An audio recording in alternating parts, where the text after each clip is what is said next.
सभी समाजवादी भाइयों को उनके थिएटर का तहे दिल से प्रणाम।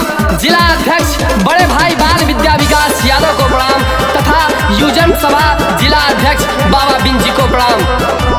अखिलेश यादव जिंदाबाद जिंदाबाद जिंदाबाद, अखिलेश यादव जिंदाबाद जिंदाबाद जिंदाबाद। सीएम के कुर्सी अखिलेश भैया, अखिलेश भैया, अखिलेश भैया।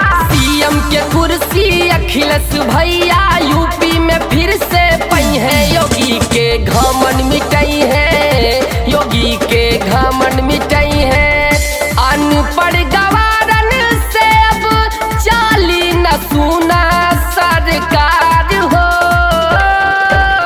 मान सम्मान के डूबत बचाई है, युवा के साथ निभाई है, योगी के घमंड मिटाई है, योगी के घमंड मिटाई है। समाजवादी पार्टी अखिलेश यादव जिंदाबाद जिंदाबाद, समाजवादी पार्टी अखिलेश यादव जिंदाबाद जिंदाबाद, समाजवादी पार्टी अखिलेश यादव जिंदाबाद जिंदाबाद। बड़े भाई गोरखनाथ पांडे जिला सचिव समाजवादी युजन सभा और बड़े भाई राहुल गौतम ब्लॉक अध्यक्ष ज्ञानपुर।